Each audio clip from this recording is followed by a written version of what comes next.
गुरुग्राम के new colony area में 22 वर्षीय सिमरन को न्याय दिलाने के लिए अब लोग सड़कों पर उतरकर प्रदर्शन कर रहे हैं।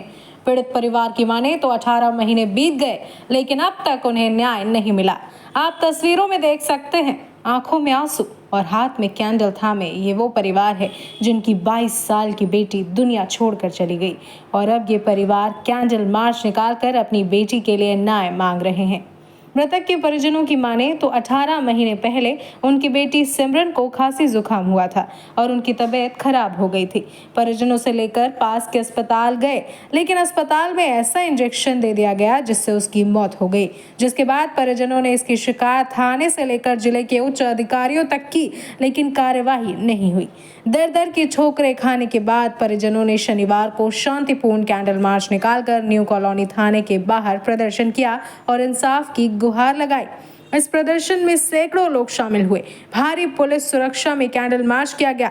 इस प्रदर्शन में जन सेवक क्रांति पार्टी के राष्ट्रीय अध्यक्ष अंकित अलग, कांग्रेस के वरिष्ठ नेता पंकज डाबर भी शामिल हुए। जनसेवक क्रांति पार्टी के राष्ट्रीय अध्यक्ष अंकित अलग और कांग्रेस के वरिष्ठ नेता पंकज डाबर की माने तो अस्पताल की लापरवाही ने एक मासूम को मौत की नींद सुला दिया और 18 महीने बीत जाने के बावजूद पीड़ित परिवार न्याय की गुहार लगा रहा है। इसीलिए अब इस मामले की जांच के लिए पुलिस कमिश्नर से मुलाकात कर SIT बनाने की मांग करेंगे ताकि आरोपियों के खिलाफ सख्त से सख्त कार्रवाई हो और पीड़ित परिवार को न्याय मिले। आपने जैसे कहा था वैसे किया, कोई बदतमीजी करी, अब मीडिया के सामने किसी ने कोई बदतमीजी करी, कोई यातायात परेशान किया, वादा करके गए थे सर आपसे। अब मेरा वैसा हुआ सर, अब हमारी अब आपकी कमिटमेंट की बारी है।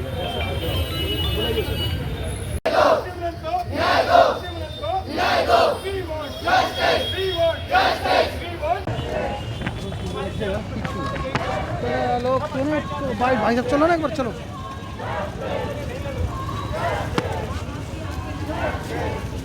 नहीं भाई अभी ना आप साथ में आ रहे सर, उनको बाहर आना पड़ेगा सर। मेरे को मांग मैंने आपसे कल 20 साल की लड़की MA की स्टूडेंट थी, इकोनॉमिक्स पढ़ रही थी। 12 जनवरी को अपना एग्जाम देकर घर आती है। 13 जनवरी को सौरभ की, ये मेरी छोटी बहन है, जीजा है मेरा रिश्ते में। जो लोग ये पूछ रहे हैं कि 18 महीनों तक क्यों लगा, भैया थोड़ा सेकंड, जब से हमारा केस शुरू हुआ था 4 SHO बदल चुके हैं। आज आप है तो जिम्मेदारी बात। आपके थाने में एक IO है, उसकी राइटिंग में कंप्लेंट की है, नाम है नरेश कुमार, सब इंस्पेक्टर है, करप्ट आदमी है। उसकी कॉल की रिकॉर्डिंग दी थी मैंने। इस आदमी के कहने पर 3 फरवरी को परिवार के सामने मैंने फ़ोन किया था कि हमारी बच्ची की किस तारीख को डेथ हुई। 22 तारीख को पोस्टमार्टम हुआ, दूसरा सैंपल लिया, उसका अपडेट दीजिए।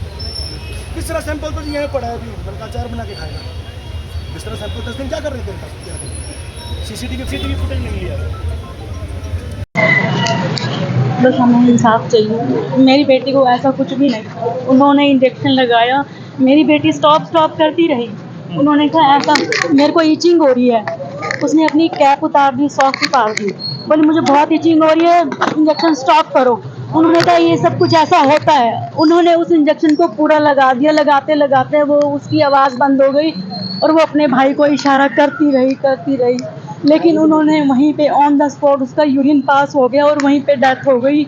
उन्होंने शोर मचा दिया कि इसको ले जाओ। उनके पास कोई एम्बुलेंस नहीं थी, हमारे पास गाड़ी नहीं थी, हम 2 व्हीलर पे गए थे। उसके बाद हम बाहर निकले, कोई जान पहचान की गाड़ी थी, हमने उसमें उसको बिठाया। वहाँ गए तो आयरन हॉस्पिटल में उन्होंने कहा कि इसमें तो कुछ भी नहीं है, इसकी तो डेथ हो गई। अब आप क्या मांग करते हैं? हमें इंसाफ चाहिए। आज हमारी बेटी के साथ हुआ, कल किसी और बेटी के साथ ऐसे होगा। मैं सौरभ छाबड़ा, सिमरन छाबड़ा का बड़ा भाई। सिमरन की उम्र 22 साल थी। 13 जनवरी को मेरी बेटी हुई थी। उसके बाद हमारे घर में फंक्शन का माहौल था। 19 को हमने उसका नामकरण किया और 21 जनवरी 2023 को सिमरन को हल्का सा खांसी जुकाम सा एहसास हुआ, गले में खराश टाइप। तो उसने बोला कि घर में छोटा बच्चा है, इन्फेक्शन ना हो जाए, तो मेरे को एक बार दवाई दिला लो। तो पापा ने बोला ठीक है। तो हम पास के ही जगदम्बा हॉस्पिटल में गए दवाई दिलाने के लिए। वहाँ दवाई दिलाने गए, डॉक्टर को बताया हमने कि खांसी जुकाम है। हम करीब 1 बजे के आसपास वहाँ पहुँचे, 1 बजे पहुँचे थे। तो कि खांसी जुकाम है, तो उन्होंने बोला एक इंजेक्शन लगा देते हैं। तो मैंने पूछा इंजेक्शन, इस खांसी जुकाम में कब से इंजेक्शन लगने लग गया? तो बोला कि हम डेली लगाते हैं, हमारा रोज का काम है, कोई समस्या नहीं आएगी, आप लगाओ, वैसे ही छोटे बच्चे वाला घर है, कोई इन्फेक्शन ना फैले, आप लगवा लो, आपकी भलाई के लिए बोल रहा हूँ, ये कहा उन्होंने। उसके बाद अपनी एक नर्स को बुलाया, उसकी एक फीमेल नर्स आई, उन्होंने पर्ची पे उसको एक इंजेक्शन लिख के दिया डायनापार, और वो इंजेक्शन उठा करके उसने, अब वो पर्ची उठा करके अपनी नर्स को पकड़ा दी कि ये आप जा करके लगा दो। सामने वाले कमरे में लेके गए मुझे और सिमरन को, जो इसका इमरजेंसी कमरा बोला जाता है। वहां पर सिमरन को एक नर्स ने, लेडीज नर्स ने इंजेक्शन लोड किया और सिमरन को बेड पर लेटने को बोला, और वहां पे सिमरन को इंजेक्शन लगाया, डायनापार नाम से इंजेक्शन था, उसका नाम था इंजेक्शन का। उसके बाद सिमरन को बेड पे लेटाया, तो नर्स ने सिमरन को इंजेक्शन लगाना शुरू किया। जैसे इंजेक्शन लगाया, थोड़ा सा इंजेक्शन लगा था, मैं वहीं खड़ा था सामने ही, तो 5-6 फीट की जगह दूरी थी। जैसे इंजेक्शन लगाया, सिमरन ने बोला ये क्या कर रहे हो आप, गलत इंजेक्शन लगा रहे हो, मेरे पूरे शरीर में खुजली हो रही है। तो मैंने आवाज मारी, रुक जाओ, ये क्या कर रहे हो, मैं डॉक्टर को बुलाता हूँ, मत लगाओ इंजेक्शन। तो वो नर्स बोली इससे थोड़ा बहुत होता है, ये लड़की ओवर रिएक्ट कर रही है। उसके इतने शरीर में इचिंग हुई, उसने अपने पैर मसलने शुरू कर दिए, सर्दियों का टाइम था, टोपी पहन रखी थी, वो उतार दी वहां पर। तो मैंने बोला फिर भी रुक जाओ, बोले नहीं ओवर रिएक्ट कर रही है ये। इतनी देर में उसने पूरा इंजेक्शन इन्फ्यूज कर दिया सिमरन के हाथ में। जैसे इंजेक्शन लगा, सिमरन बैठी हुई थी, ऑन द स्पॉट वो उस बेड पे बैठे बैठे गिरी। कोई बात नहीं। सिमरन को ऐसे पहले भी बुखार हुआ है या कुछ खांसी जुकाम हुआ है पहले भी? 3 जनवरी को उसका हुआ था ऐसे सही, तो उस टाइम दवाई ली थी सेम हॉस्पिटल से, उसके बाद ठीक हो गई। उस टाइम उसके एग्जाम चल रहे थे। 12 जनवरी को सिमरन के एग्जाम्स खत्म हो गए, उसका रिजल्ट आया है।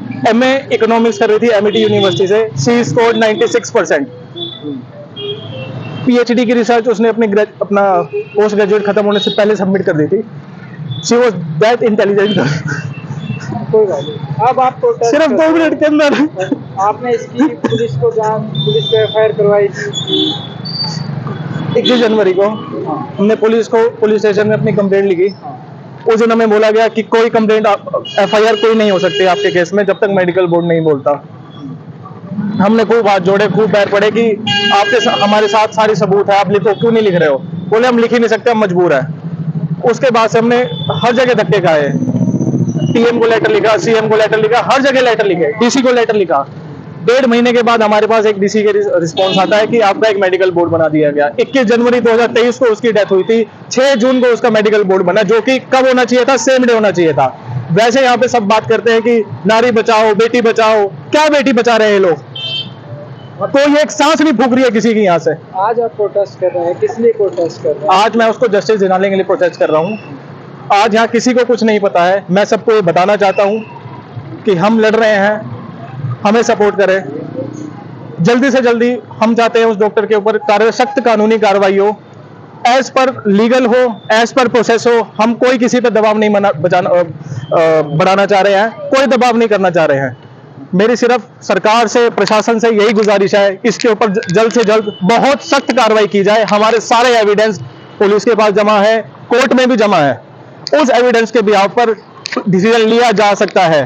25 दिसंबर 2023 को पूरी इन्वेस्टिगेशन कंप्लीट हो गई थी। वो सारे तथ्य, सारे कागज पुलिस प्रशासन के पास है और कोर्ट में भी जमा है। अब अगर आपकी मांग पे हम ये धरना कंटिन्यू करेंगे। आज एक कैंडल मार्च पे है, आज हम यहाँ हैं, फिर हम आगे का प्लान करेंगे। उम्र होगी?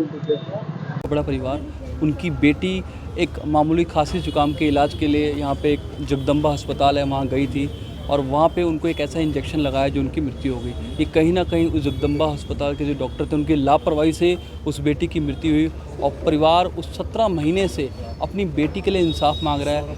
इन 17 महीने के दौरान में कितनी इन्होंने चक्कर काटे पुलिस थाने के, CP दफ्तर, इधर उधर, और आज परिवार को इंसाफ ही नहीं मिल रहा है। और आज ये मजबूर होकर के एक कैंडल मार्च निकालनी पड़ी और थाने पे हम लोग आए हैं और SHO साहब से एक मांग रखी है कि हमारी बेटी को इंसाफ मिले। और एक आने वाले नेक्स्ट वीक में हम लोग CP साहब के पास भी जाएंगे, जहाँ पे हम एक SIT की मांग करेंगे कि इसकी री-इन्वेस्टिगेशन हो। ये क्यों नहीं केस सोल्व हो रहा, आरोपियों को क्यों बचाया जा रहा है? कहीं ना कहीं कुछ ना कुछ झोल है जो आरोपी को बचाया जा रहा है। ये परिवार 17 महीने से धक्के खा रहा है। एक भाई, एक माँ, एक बाप अपनी बेटी के लिए न्याय मांग रहे हैं। तो हम आज पूरा समाज एकत्रित होकर के उस बेटी के न्याय के लिए गुहार लगा रहे हैं। देखिए, किसी भी माँ बाप के लिए बच्चे का जाना, इससे बड़ा दुख इस संसार में कोई नहीं हो सकता और इससे बड़ा दुर्भाग्य भी कोई नहीं कि आज इंसाफ के लिए सड़कों पर मोमबत्ती लेके चलना पड़ रहा है। बहुत ही नाजायज़ और गलत इस परिवार के साथ हुआ है। लगभग 18 महीने से आज थानों के, कोर्ट कचहरियों के धक्के खाने पड़ रहे हैं। किस लिए? कि हमें इंसाफ नहीं मिल रहा। आज एक मांग रखी गई कि एसआईटी का गठन किया जाए।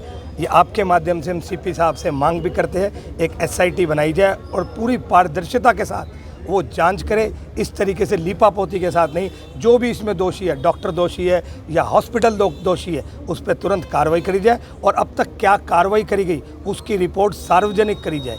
यूँ नहीं कि आपने कह दिया कि हमने जांच कर ली। वो जांच करी आपने किसको दिखाई? आज परिवार संतुष्ट नहीं, आज पूरा समाज, आज पूरा शहर इस बेटी को न्याय दिलाने के लिए सड़कों पे।